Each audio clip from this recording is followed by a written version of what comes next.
தேசிய மகளிர் ஜோதிட கூட்டமைப்பின் சார்பாக அனைவருக்கும் மனமார்ந்த வாழ்த்துக்கள் மற்றும் நன்றிகளை தெரிவிச்சுக்கிறேன். நமது தேசிய மகளிர் ஜோதிட கூட்டமைப்பின் சார்பாக தினமும் ஒரு நட்சத்திர சிறப்பு அழைப்பாளராக நட்சத்திர சுடர்மணிங்கிற நிகழ்ச்சியின் மூலியமா நம்ம ஒவ்வொரு நாளும் ஒவ்வொரு சிறப்பு நிபுணத்துவம் பெற்ற ஆசான்கள் நம்மிடையே நிறைய கருத்துக்களை ஜோதிடம் சம்பந்தப்பட்ட ஆன்மீக சம்பந்தப்பட்ட கருத்துக்களை பகிர்ந்துகிட்டு இருக்கிறாங்க. அந்த நிகழ்ச்சிக்கு போறதுக்கு முன்னாடி முதல் எடுத்தவனையும் கடவுள் வாழ்த்து பாடுவதற்காக நமது சென்னையிலிருந்து சென்னை மாவட்டத்தினுடைய தலைவர் ஜெயலட்சுமி மேடம் அவர்களை கடவுள் வாழ்த்து பாடுமாறு அன்புடன் கேட்டுக்கொள்கின்றேன். அனைவருக்கும் வணக்கம். தேசிய மகளிர் கூட்டமைப்பு சார்பாக அனைவருக்கும் வணக்கத்தை தெரிவித்துக் கொள்கிறேன். ஓம் கம் கணபதியே நமோ நமக. ஓம் அகத்தீஸ்வராய நமோ நமக. ஓம் ரேணுகா தேவியை நமோ நமக. ஓம் லக்ஷ்மி தேவியை நமோ நமக. ஓம் சரஸ்வதி தேவியை நமோ நமக. வணக்கம். நன்றி.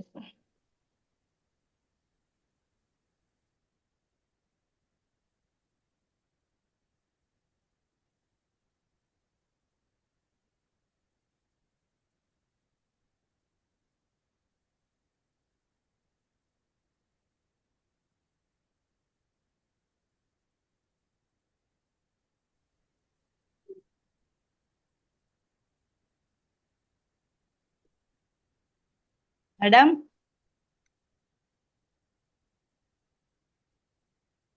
ஹலோ கனகாபல் மேடம். ஓகேங்க, ஏதோ வெளியே போயிட்டாங்களா இருக்கும். வீட்டுல போயிடுச்சு. தேசிய மகளிர் ஜோதிட கூட்டமைப்பின் சார்பாக நடைபெறும் தேசிய நட்சத்திர சுடமணி நிகழ்ச்சியின் 29ஆம் நாளான இன்று வருகை புரிந்திருக்கும் ND கனிமொழி அம்மா அவர்களை வருக என வரவேற்பதுடன் அவர்களை பற்றிய சிறு குறிப்புகளை இங்கு சொல்ல இருக்கிறேன். வழங்குவதற்கு முன்னாடி நம்ம ஜோதிட டிப்ஸ் நம்ம தண்டபாணி சார் சொல்லிட்டாருன்னா சப்ஜெக்டுக்கு போயிடலாம்னு நினைக்கிறேன். தண்டபாணி சார், நீங்க நமது தண்டபாணி சார் நமது தேசிய மகளிர் ஜோதிட கூட்டமைப்பினுடைய திருப்பூர் மாவட்டத்தினுடைய கமிட்டியினுடைய தலைவரா இருக்கிறாரு. அவரு இப்ப நமக்கு தினம் ஒரு ஜோதிட டிப்ஸ்ங்கிறதுல இன்னைக்கு நம்ம டிப்ஸ் கொடுப்பாரு. சார் நீங்க சொல்லலாம். அனைவருக்கும் வணக்கம். தனம் சேர தனம் தண்டவாணியின் பரிகாரம், அதாவது டிப்ஸ். அதாவது காலையில் 6 முதல் மாலை 6 மணி வரை பிறந்தவர்கள் தனம் சேர அவர்கள் சூரியன் வழிபாடு செய்வது சிறப்பு. அதே மாலை 6 முதல் காலை 6 முதல் பிறந்தவர் தனம் சேர சனி பகவானை வழிபடுவது சிறப்பு. நன்றி, வணக்கம். நன்றி. அடுத்ததாக நமது வரவேற்புரை வழங்குவதற்காக கரூர் மாவட்டத்தினுடைய தலைவர் மஞ்சுளா அசோக் மேடம் அவர்களை வரவேற்புரை வழங்குமாறு அன்புடன் கேட்டுக்கொள்கின்றேன். வணக்கம் மேம். வணக்கம், அனைவருக்கும் வணக்கம். தேசிய மகளிர் ஜோதிட கூட்டமைப்பின் சார்பாக நடைபெற்று வரும் ஜோதிட நட்சத்திர சுடர்மணி நிகழ்ச்சியான 29ஆம் நாள் இன்று நம்முடைய சிறப்புரையாற்ற ஜோதிட கலையரசி ஆஸ்ட்ரோ ஈரோடை சேர்ந்த ND கனிமொழி அம்மா அவர்கள் நம்மிடையே வருகை புரிந்துள்ளார். அவர் தன்னுடைய சிறப்புரையை ஆற்றுவதற்கு முன்பாக அவரை பற்றிய சில குறிப்புகளை இங்கு பகிர்ந்து இருக்கிறேன். இவரது தாயார் பெயர் திருமதி நிறைமதி அம்மா அவர்கள் ஆவார்கள். இவரது தந்தையார் P தனராஜ் ஐயா அவர்கள் ஆவார்கள். சிறப்புரை ஆற்ற வந்திருக்கும் கலையரசி கனிமொழி அம்மா அவர்கள் 1-2 பலதரப்பட்ட ஜோதிட கலையை பயின்று தன்னுடைய ஜோதிட பணியை மக்களுக்கு சிறப்பாக செயலாற்றி கொண்டு வருகிறார். அந்த வகையில் இவருடைய பயணமானது குருநாதர் ஐங்கரன் சிவகுமார் ஐயா அவர்கள் மூலமாகவும் மூர்த்தி ஐயா அவர்கள் மூலமாகவும் பராசர ஜோதிட முறையை கற்றுக்கொண்டுள்ளார். மேலும் வேலுச்சாமி ஐயா அவர்களிடம் பிருகு நந்தி நாடி ஜோதிட கலையை பயின்றுள்ளார். குருஜி நாகராஜன் ஐயா அவர்களிடம் தாந்திரிக கலையை பயின்றுள்ளார். சென்னை கீர்த்தி மேடம் அவர்களிடம் டாரட் கலையை பயின்றுள்ளார். மற்றும் சரவணன் சோமசுந்தரம் ஐயா அவர்களிடம் பேலன்ஸ் தியரி என்ற கலையை கற்றுள்ளார். மேலும் மருதமலை குருஜி ஐயா அவர்கள் ஹரிஹரன் ஐயா அவர்கள் இருவரிடமும் சோழி பிரசன்ன கலையை பயின்றுள்ளார். ரமேஷ் ஐயா அவர்களிடம் எண் கணித கலையையும் பயின்றுள்ளார். மற்றும் PC பெரியசாமி ஐயா அவர்களிடம் ஜோதிட கலையின் உயர்நிலைய கல்வியை கற்று பயனடைந்துள்ளார். தான் மட்டும் கலைகளை பற்றி பயின்று பலன் பெறுவது மட்டும் அல்லாமல் இதுல ஆராய்ச்சி செய்தும் மக்களுக்கும் பாத்தீங்கன்னா இந்த எல்லாவித கலைகளையும் யாருக்கு எந்த நேரத்தில் எந்த விதமான கலைகள் தேவைப்படும் என்று அறிந்து அந்தந்த கலைகளில் அவர்களுக்கான ஜோதிட பலன்களை கூறி அவர் ஜோதிட துறைக்கு ஒரு வித்தாக இருந்து வருகிறார். அந்த வகையில் உள்ளதும் சாகித்யம் பெற்ற ஜோதிட கலையரசி ஆஸ்ட்ரோ ND கனிமொழி அம்மா அவர்களை கோடீஸ்வர யோகம் யாருக்கு என்ற தலைப்பில் தங்கள் கருத்தை இங்கு பகிருமாறு அன்புடன் அழைக்கின்றேன். மேம் வருக மேம். வணக்கம். குருவாழ்க, குருவே சரணம், குருவே துணை. வணக்கம் மேடம். பத்தி இன்னொரு சில விஷயங்கள் என்ன அப்படின்னு கேட்டீங்கன்னா, இன்னைக்கு யூடியூப்னு நீங்க ஓபன் பண்ணீங்கன்னா எதுல எடுத்தாலும் பாத்தீங்கன்னா கனிமொழி அப்படின்னு டைப் பண்ணீங்கன்னாவே அவங்க நிறைய டிவி புகழ் அப்படிங்கிறத சொல்லலாம். சின்ன திரையிலிருந்து பெரிய திரை வரைக்கும் எல்லா நட்சத்திரங்களுக்கு எல்லாத்துக்குமே ஜாதகங்கள் சொல்லியிருக்கிறாங்க. அதே மாதிரி இப்ப ட்ரெண்டிங்ல இருக்கக்கூடிய அஸ்ட்ராலஜர்ஸ் அப்படிங்கிற ஒரு பெயர் அவருக்கு உண்டு. ஜி தமிழ், விஜய் டிவி, அது மட்டும் இல்லாம யூடியூப் சேனல்ஸ்லயும் கொடுத்துட்டு இருக்கிறாங்க. ராஜநிலை சேனல்ஸ்லயும் லைவ் ப்ரோக்ராம்ல வாடிக்கையாளர்களுடைய கேள்விக்கு பதில்கள் அளிச்சிட்டு இருக்கிறாங்க. நிறைய கருத்தரங்குகள்ல தன்னுடைய கருத்துக்களை முத்தான கருத்துக்களை மக்களுக்கு பயன்படக்கூடிய வகையில தன்னோட சூட்சமங்களை ஓப்பனா இதுதான் இப்படிதான் பலன் கொடுக்கும் அப்படிங்கிறத பற்றி நிறைய விளக்கங்கள் நிறைய டைரக்டாவே ஓப்பனா சொல்லியிருக்கிறாங்க. அப்படிப்பட்ட சிறப்பு வாய்ந்த கனிமொழி மேடம் அவர்கள் என்னுடைய ஆருயிர் தோழி அப்படின்னு சொல்றதுல நான் பெருமை கொள்றேன். ஏன்னா இப்படிப்பட்டவர்கள் முக்கியமான ஒரு விஐபி அப்படின்னு சொல்லலாம். வருங்காலங்கள்ல இன்னும் நல்லா சிறப்பா பேரும் புகழோட இன்னும் நிறைய பேரு இதனால, ஏன்னா மேடம் மூலியமா வழிகாட்டினது மூலியமா நிறைய பேர் வாழ்க்கையில முன்னேற்றம் அடைஞ்சிருக்கிறாங்க. திருமணம் ஆகாதவர்கள் திருமணம் ஆயிருக்குது. ரொம்ப கஷ்டத்துல இருந்தவங்களுக்கு கூட மேன்மை அடையக்கூடிய அமைப்புகள். இந்த திடீகர்ண யோகத்துல அவர்களுக்கு உண்டான என்ன பிரச்சனை இருக்குது, அதுக்கு எந்த கோவில்கள் போகணும் அப்படிங்கறத எல்லாம் அவங்களுக்கு சொல்லி கூடவே இருந்து எல்லாம் செஞ்சிருக்கிறாங்க. அது மாதிரி ஒரு இதை தன்னோட ஃபேமிலியோட மெம்பரா நினைச்சுதான் வாடிக்கையாளர்களை அவர்களுக்கு வழிகாட்டுறாங்க. அப்படிப்பட்ட மேடம் இன்னைக்கு நம்மளுடைய சிறப்புரையாற்றுறாங்க அப்படிங்கிறது நம்மளுடைய சபைக்கு பெருமை சேர்க்கக்கூடிய ஒரு விஷயமா இருக்கு. அவர்கள் அது மட்டும் இல்லாம தென்னிந்திய ஜோதிட சங்கத்தினுடைய துணைத் தலைவராகவும் மகளிர் அணிக்கு தலைவராகவும் இருந்து பொறுப்பேற்று இந்த வருடம் சிறப்பான முறையில மகளிருடைய துவக்க விழாவை சிறப்பா செஞ்சிருக்கிறாங்க. அவருக்கு நமது தேசிய மகளிர் ஜோதிட கூட்டமைப்பு சார்பா வாழ்த்துக்களை தெரிவிச்சுக்கிறேன். மேடம் நீங்க ஆரம்பிக்கலாம் வாங்க. தேசிய மகளிர் ஜோதிட கூட்டமைப்பு எனது ஆருயிர் தோழி மற்றும் MD கனகாம்பாள் அவர்களுக்கு எனது வாழ்த்துக்களை வணக்கங்களையும் சொல்றேன். அதே மாதிரி மற்றும் நிர்வாக குழுவில் இருக்க அனைவருக்கும், அதாவது இவ்வளவு ஒற்றுமையா லேடிஸ் எல்லாம் சேர்ந்து பண்றது ரொம்ப சிறப்பு, மிகவும் சிறப்பா பண்ணிட்டு இருக்கீங்க. அதுக்கு என்னுடைய மனமார்ந்த வாழ்த்துக்கள். உங்கள் அனைவருக்கும் எனது வாழ்த்துக்களை தெரிவிச்சுக்கிறேன். அதாவது குருவாழ்க, குருவே சரணம், குருவே துணை. இன்னைக்கு எனக்கு கொடுத்திருக்கிற தலைப்பு என்னன்னு பாத்தீங்கன்னா, கோடீஸ்வர யோகம் யாருக்கு. இது எல்லோருக்குமே தேவையான ஒன்று தானே. இன்னைக்கு யாருக்காவது நமக்கு கோடீஸ்வர யோகம் வேண்டாம் அப்படின்னா ஏதாவது சொல்லுவோமா? இல்லையா? எல்லாரும் வேணும்னு தானே நினைப்போம். சரிங்க, ஓகே. இந்த கோடீஸ்வர யோகம் உங்க ஜாதகத்துல எந்த மாதிரி அமைப்பு இருந்தா இருக்கும் அப்படிங்கிறத நம்ம பார்ப்போம். இந்த கோடீஸ்வர யோகம் தரதுல முதன்மையான கிரகம் அப்படின்னு பாத்தீங்கன்னா யாருன்னா ராகு பகவானுக்கு தான் முதன்மையான யோகம் தரக்கூடியது. ராகு பகவானுக்கு தான் இருக்காரு. இப்ப இவர் எந்தெந்த மாதிரி இடங்கள்ல இருந்தா நமக்கு கோடீஸ்வர யோகத்தை தருவாரு அப்படின்னு பார்க்கலாம். ஜென்ரலாவே சில லக்னங்களுக்கு சில இடங்கள்ல இருந்தா கோடீஸ்வர யோகத்தை தருவாரு. பொதுவா என்ன சொல்றோம் அப்படின்னு பாத்தீங்கன்னா, மேசம், ரிஷபம், கடகம், சிம்மம், கடகம், கன்னி, மகரம், இந்த இடங்கள்ல ராகு இருந்தது அப்படின்னா அவங்க கண்டிப்பா கோடீஸ்வர யோகம் இருக்கும் அப்படிங்கிறத சொல்லுவோம்.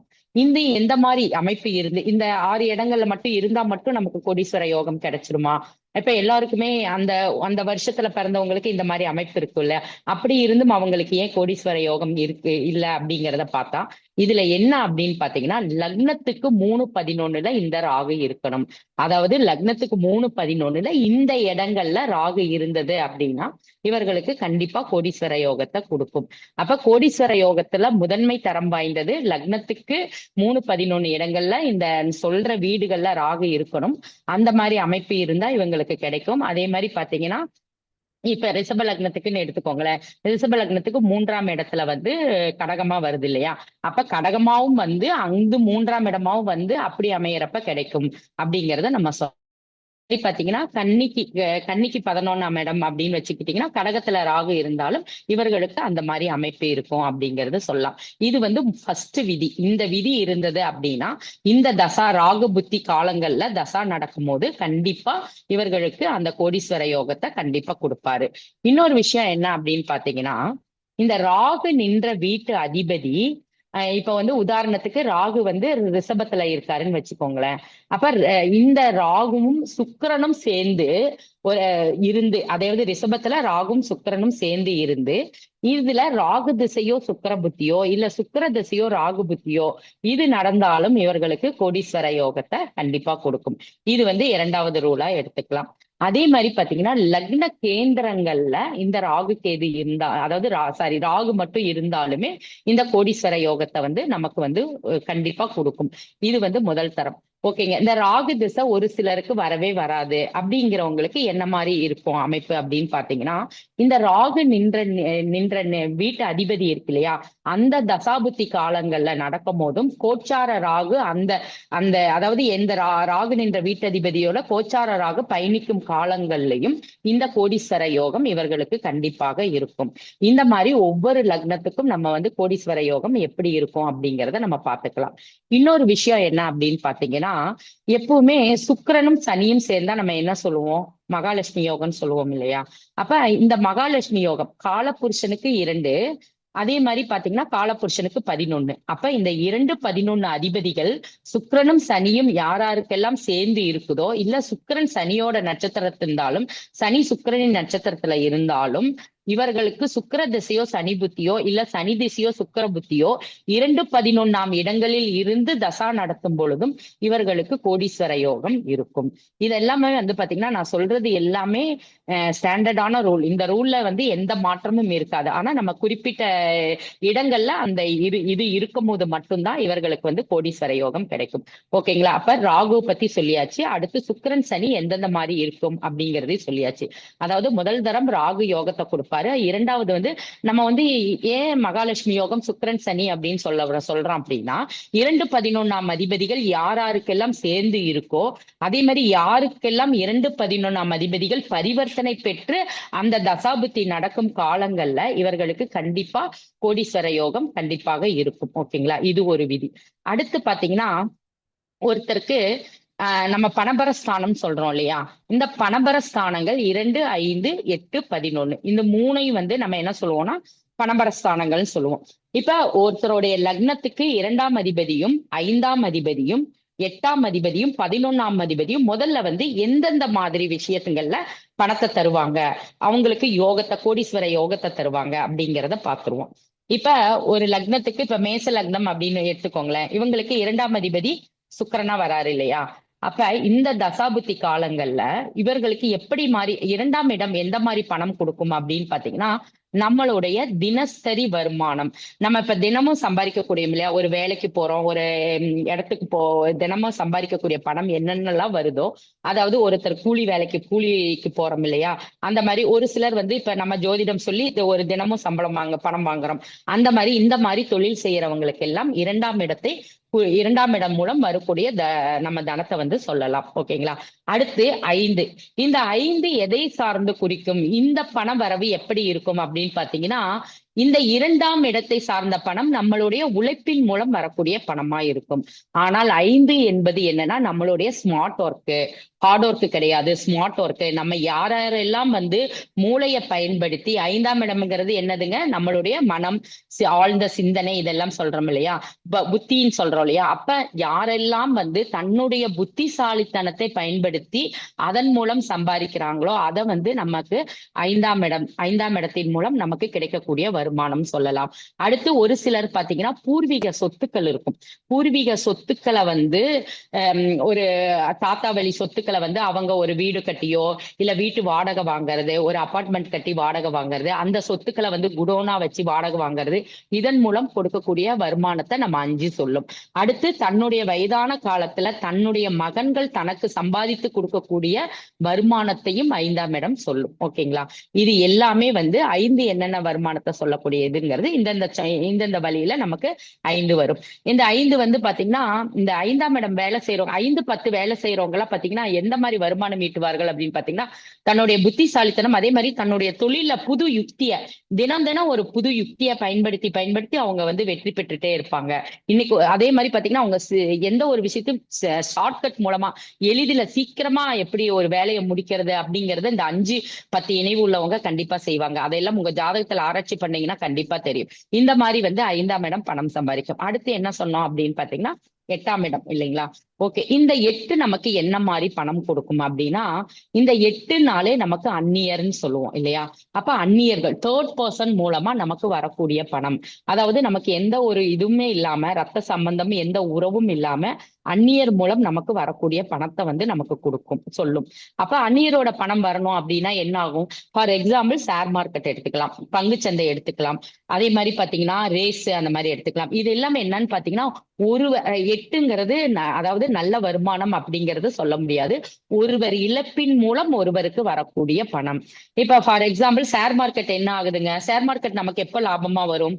ஒருத்தர் இழக்கிறதுனால அந்த பணம் ஒருத்தரோட இழப்பு தானே நமக்கு, ஒருத்தருடைய நஷ்டம் தானே நமக்கு லாபம். அப்ப அவர்கள் மூலமா வரக்கூடிய பணம் வந்து ஷேர் மார்க்கெட். அதே மாதிரி ரேஸ்னாலும் ஏதோ ஒருத்தர் இழந்திருப்பாங்க, அதன் மூலம் வரக்கூடிய பணம். அதே மாதிரி இன்சூரன்ஸ் போட்டிருப்போம் இல்லையா? இன்சூரன்ஸ் போட்டிருப்போம், அதன் மூலம் வரக்கூடிய பணம். அந்நியர் நபரால வரக்கூடிய பணம், தேர்ட் பர்சன், அதாவது நமக்கு உறவு சம்பந்தம் இல்லாத உறவுகளால வரக்கூடிய பணம். இதே மாதிரி பாத்தீங்கன்னா இதுல வந்து பாத்தீங்கன்னா இன்சூரன்ஸ் இந்த மாதிரி மறைமுக வருமானம் 8ஆம் இடம் சொல்லலாம். அதே மாதிரி அதாவது ஒரு பதுக்கி வைக்கிறாங்க அப்படின்னு சொல்றோம் இல்லையா? அந்த பதுக்கி வைக்கிறது மூலம் நமக்கு ஏற்படக்கூடிய லாபம். இன்னைக்கு பாத்தீங்கன்னா தங்கம் மேல ஏறிட்டே போகுது, ஒரு சிலர்லாம் தங்கத்தை பதுக்கி வச்சிருக்காங்கன்னு சொல்றோம் இல்லையா? அப்ப அதை பதுக்கல் மூலம் நமக்கு வரக்கூடிய பணம், இது எல்லாமே வந்து 8ஆம் இடத்தை குறிக்கும். இது இந்தந்த மாதிரி வழிகள்ல வந்து நமக்கு 8ஆம் இடம். அதே மாதிரி பாத்தீங்கன்னா திடீர் ஒரு அதிர்ஷ்டம் வருது அப்படின்னு பாத்தீங்கன்னா நமக்கு ஒரு லாட்ரி சீட்டோ இல்ல புதையலோ, இன்னைக்கெல்லாம் புதையல் வந்து அதாவது லாட்ரி சீட்டு அப்படிங்கறதா இன்னைக்கு புதையலா நம்ம எடுத்துக்கலாம். அன்னைக்கு அந்த காலத்துல எல்லாம் வந்து புதையல் யோகம்னே ஒண்ணு இருந்தது, இன்னைக்கெல்லாம் அப்படியெல்லாம் எங்கேயும் கிடையாது. அதனால பாத்தீங்கன்னா புதையல்னா நம்ம லாட்ரி சீட்டு இந்த மாதிரி வர்றது, இல்ல வேற ஒரு பணத்தை வந்து நம்ம வந்து இன்வெஸ்ட் பண்ணுவோம், இன்வெஸ்ட் பண்ணி அது ஒரு மிகப்பெரிய நம்ம லாபத்தை ஈட்டு தரது. ஷேர் மார்க்கெட்ல வந்து பாத்தீங்கன்னா 10,000 ரூபாய் கொடுத்தா நமக்கு 1 லட்சம் 10 லட்சம் வருது இல்லையா? அந்த மாதிரி மிகப்பெரிய நம்ம எதிர்பாராத லாபத்தை ஈட்டு தரது, இது எல்லாமே வந்து 8ஆம் இடத்தை சொல்லும். அதே மாதிரி திடீர் அதிர்ஷ்டம் எதிர்பாராத விதங்கள்ல, அதே மாதிரி ஃபாரின்ல இருந்து வரக்கூடிய பணம், இதாவது மறைமுகமான வருமானம், ரெட்டிப்பு லாபம், இதெல்லாமே வந்து பாத்தீங்கன்னா நமக்கு 8ஆம் இடத்தை சொல்லும். ஓகேங்களா? இது எல்லாமே நமக்கு 8ஆம் இடத்தின் மூலம் நமக்கு வரக்கூடிய பணம். அடுத்து பாத்தீங்கன்னா 11. இந்த 11 எந்த மாதிரி இருக்கும் அப்படின்னு பாத்தீங்கன்னா இந்த 11 தான் நமக்கு லாபஸ்தானம் இல்லையா? அப்ப 10ஆம் இடத்துக்கு 2ஆம் இடம் இந்த 11 இல்லையா? அப்ப தொழிலின் மூலம் உங்களுக்கு வரக்கூடிய லாபம், அது ஒண்ணு எடுத்துக்கலாம். அடுத்து பாத்தீங்கன்னா மாமனார் சொத்துக்கள் மூலம் நமக்கு வரக்கூடிய லாபம் அப்படிங்கிறத நம்ம எடுத்துக்கலாம். இன்னொன்னு பாத்தீங்கன்னா அதாவது நட்புகள், ஃப்ரெண்ட்ஸ். 11ங்கிறது என்ன சொல்லுவோம்? அதாவது நண்பர்களை சொல்லுவோம். ஒரு சிலருக்கு வந்து லிவிங் டுகெதர் லைஃப்ல வாழக்கூடிய அந்த உறவின் மூலம் சொல்லலாம். இந்த மாதிரி உறவுகள் மூலம் நமக்கு கிடைக்கக்கூடிய பணம். அதே மாதிரி 11ங்கிறது நண்பர்களால கிடைக்கக்கூடிய பணம். அதிர்ஷ்டம், நமக்கு அதிர்ஷ்டம், அதாவது நம்ம விருப்பப்பட்டு நமக்கு நண்பர்களால ஆதாயம், நம்ம அதிர்ஷ்டம்னு சொல்றோம்னா, அதிர்ஷ்டம்னா என்னன்னா நமக்கு என்ன தேவையோ எப்ப கிடைக்குமோ அது வந்து கிடைக்கும். இதன் மூலம் வரக்கூடிய பணம், தொழிலால வரக்கூடிய பணம், இது எல்லாமே வந்து 11ஆம் இடத்தை குறிக்காட்டும். அப்ப இந்த யார் ஒருவருக்கு 2, 5, 8, 11 அதிபதிகள் இணைவு பெற்று அவர்களுடைய தசாபுத்திகள் காலம் நடக்கும் பொழுது, இல்ல ஒருத்தருக்கு அதாவது இந்த 2, 5, 8, 11 கண்டிப்பா ஒருத்தருக்கு வந்து நட்சத்திரத்தின் மூலமாவது இணைவு பெற்றிருக்கணும். ஃபார் எக்ஸாம்பிள் உதாரணத்திற்கு 2ஆம் அதிபதி 5 குடைய நட்சத்திரமோ, 5ஆம் அதிபதி 8 குடைய நட்சத்திரமோ, 8ஆம் அதிபதி 2 குடைய நட்சத்திரமோ, 11ஆம் அதிபதி 5 குடைய நட்சத்திரமோ, இந்த மாதிரி இருந்து இந்த நட்சத்திரத்தோட தசாபுத்தி காலங்கள்ல இருந்து நடத்தும் போதும், அதுவும் பாத்தீங்கன்னா லக்னத்திற்கு 11ஆம் இடங்கள்லயோ அல்லது 2ஆம் இடங்கள், அதாவது 2ஆம் இடத்திலேயோ இருந்து தசை நடத்தும் போது இவர்கள் கண்டிப்பாக இந்த நான் சொன்ன இந்த 4 விஷயங்கள் மூலம் இவர்களுக்கு டெஃபினட்டா பணம் வர்றதுக்கு உண்டான யோகம் இருக்கு. அதன் மூலம் இவர்கள் கோடீஸ்வரராக ஆகக்கூடிய யோகம் இருக்கு. இப்படி ஒவ்வொரு லக்னத்துக்கும் எடுத்துக்கிட்டீங்கன்னா இந்த 2, 5, 8, 11 அதிபதிகள் யாருக்கெல்லாம் இணைவு பெற்றிருக்கோ அவர்களுக்கு கண்டிப்பா கோடீஸ்வர யோகம் இருக்கும். சரிங்க, ஓகே. இந்த 2, 5, 8, 11 இருந்தா மட்டும்தான் இவர்களுக்கு எல்லாம் கோடீஸ்வர யோகம் இருக்குமா? மத்த அதிபதிகள்லாம் இருந்தா இருக்காதா அப்படின்னா, இதுல ஒரு விஷயம் என்ன அப்படின்னு பாத்தீங்கன்னா, எல்லாம் திசையும் நடக்கலாமுங்க, எல்லாமே நடக்கலாம். ஆனால் கோடீஸ்வர யோகம் அது நம்ம அனுபவிக்கிறதுக்கு முக்கியமான பலம் என்ன வேணும் அப்படின்னு பாத்தீங்கன்னா, லக்னாதிபதி ரொம்ப பலமா இருக்கணும். லக்ன புள்ளி ரொம்ப பலமா, இந்த லக்னம் அதாவது என்னன்னா, இந்த லக்னம் தான் ஒருத்தருக்கு நமக்கு கிடைக்கக்கூடிய தகுதிகளை பெறுவதற்கு உண்டான பாக்கியம் இருக்கா அப்படிங்கிறத யாரு தீர்மானிக்கிறாங்க அப்படின்னு பாத்தீங்கன்னா, லக்னம் தாங்க தீர்மானிக்கும். லக்னம் நல்லா இருந்தால் மட்டுமே தான் இந்த அமைப்புகளை எல்லாம் நம்ம அனுபவிக்க முடியும். இல்ல இது எதுவும் லக்னம் நல்லா இல்ல, அதாவது சுபரோட பார்வையோ சுபரோட தொடர்போ இல்லாம லக்னாதிபதி பகை நீசமோ பெற்று இருந்தா நமக்கு இந்த அமைப்பெல்லாம் கிடைப்பதற்கு தாமதமாகும்.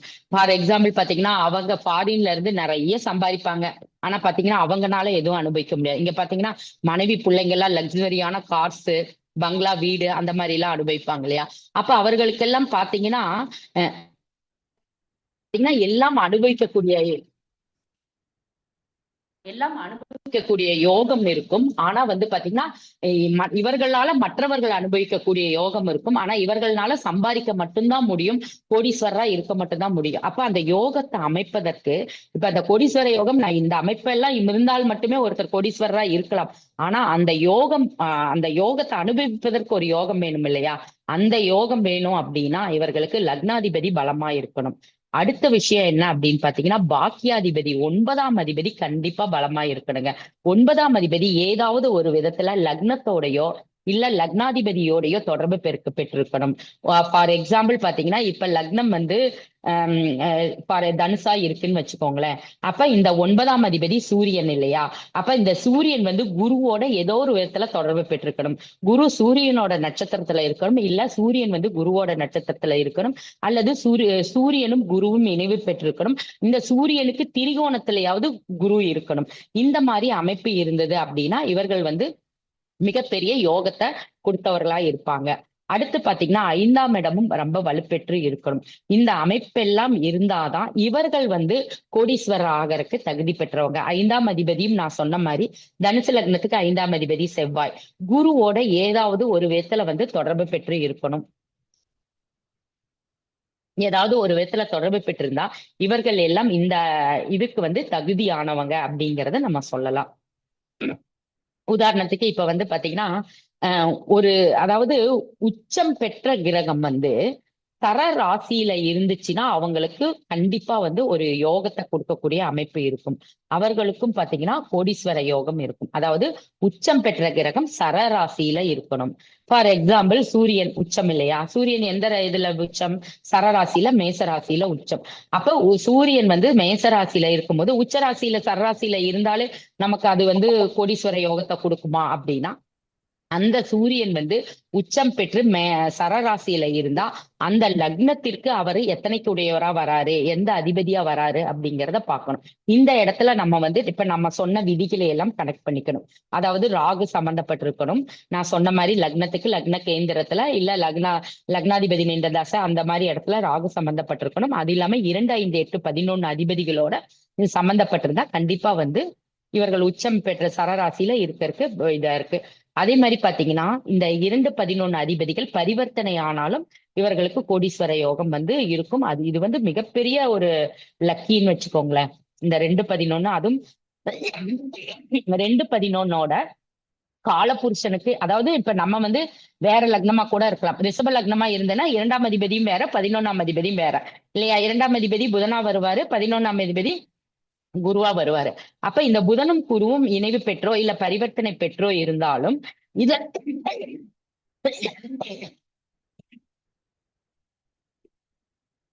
இது கூட சுக்கிரனும் சனியும் ஏதாவது விதத்துல சம்பந்தப்பட்டிருந்தது.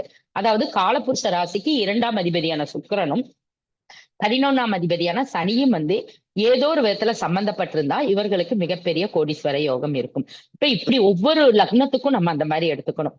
இது மேஷ லக்னத்துக்கு ஆஸ் யூஷுவல் அது என்னவோ அதுதான். அதாவது சுக்கிரனும் சனியும் சம்பந்தப்பட்டு தசாபுத்தி நடக்கிறப்ப, இல்ல சுக்கிரனின் நட்சத்திரத்துல சனியோ சனி நட்சத்திரத்துல சுக்கிரனோ இருந்து அட்லீஸ்ட் கும்பத்துல இருந்தோ அல்லது ரிஷபத்துல இருந்தோ தசா நடத்தினாலும் இந்த கோடீஸ்வர யோகம் இருக்கும். அதே மாதிரி ரிஷபத்துக்கு பாத்தீங்கன்னா, ரிஷபத்துக்கு 2ஆம் அதிபதி புதன் ஆவாரு, 11ஆம் அதிபதி குரு ஆவாரா. அப்ப இந்த குருவும் புதனும் சம்பந்தப்பட்டு இந்த மாதிரி இடங்கள்ல லக்னத்திற்கு 2ஓ 11ஓ இடங்கள்ல இருந்து தசை நடத்தினாலும் இவர்களுக்கு இந்த யோகம் இருக்கும். ஆனா இதுல எல்லாம் முக்கியம் என்னன்னா, தசா நடத்தணும், லக்னாதிபதி பலமா இருக்கணும்.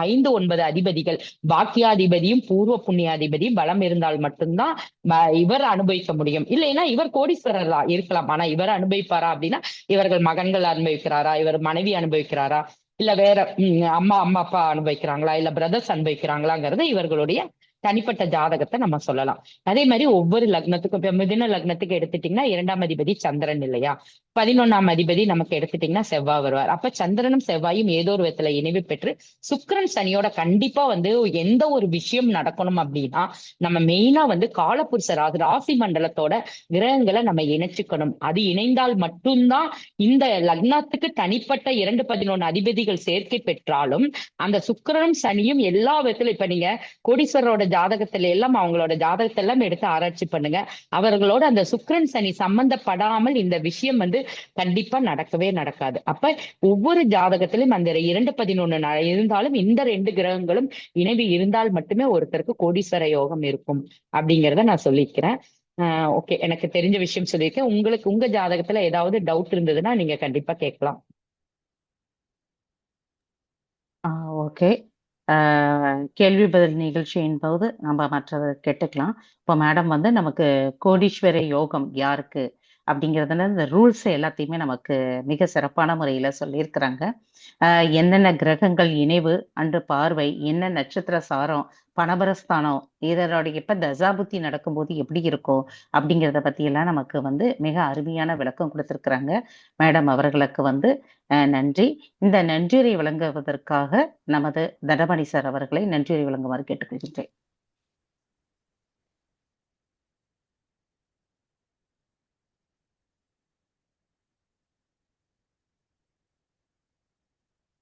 சார் உங்க வாய்ஸ் கேட்கல.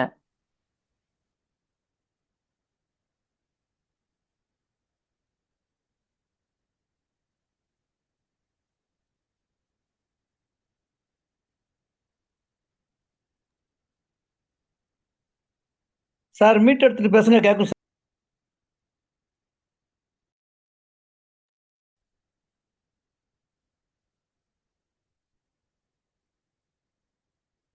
கேட்கல சார்.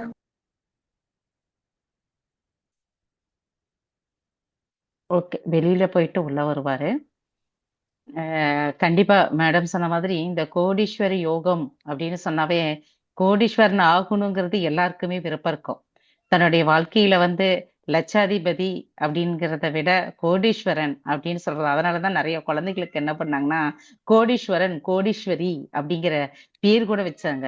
ஒரு தொலைக்காட்சிகள்ல கூட கோடீஸ்வரி நிகழ்ச்சி, கோடீஸ்வரன் நிகழ்ச்சிங்கிறது ஒண்ணு வச்சு அது மிகவும் பிரம்மாண்டமான முறையில போச்சு. அந்த பிரம்மாண்டம் அப்படிங்கிறதுனாவே ராகு இல்லைங்களா,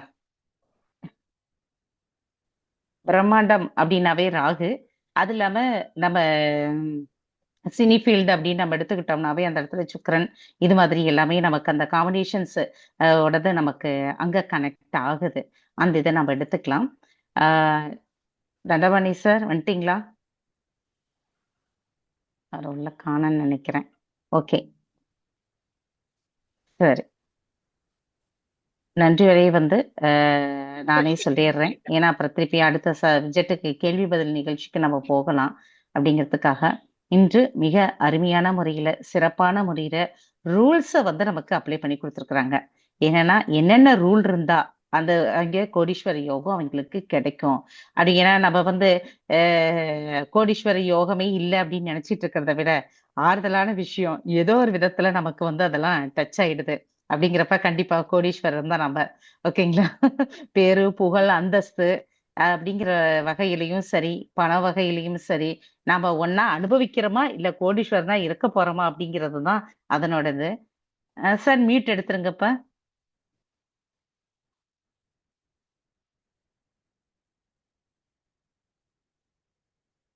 தண்டபாணி சார் மியூட் எடுத்துருங்கப்பா. கேக்குங்களா இப்போ? ஓகேங்க சார். இப்ப பேசலாம். பேசுங்க. ஓகே. வணக்கம். தேசிய மகளிர் ஜோதிட கூட்டமைப்பு நட்சத்திர சுடர்மணி நிகழ்ச்சியில் இன்று 29வது நாள். இன்று வியாழக்கிழமை, குரு உடைய நாள் என்பதால் தான் ஜோதிடத்திலேயே குருவாகிய திருமதி கனிமொழி அம்மா மேடம் அவர்கள் இன்று சிறப்பாக கோடீஸ்வர யோகம் பற்றி அனைத்து தகவல் கொடுத்தார்கள். குறிப்பாக இன்று ஏகாதசி என்பதால் பெருமாளுக்கு உகந்த நாள். பெருமாளே பணத்துக்கு உரியவர். அதனால்தான் இன்று மேடம் கோடீஸ்வர சம்பந்தப்பட்ட நிகழ்ச்சியை எடுத்துரைத்துள்ளார்.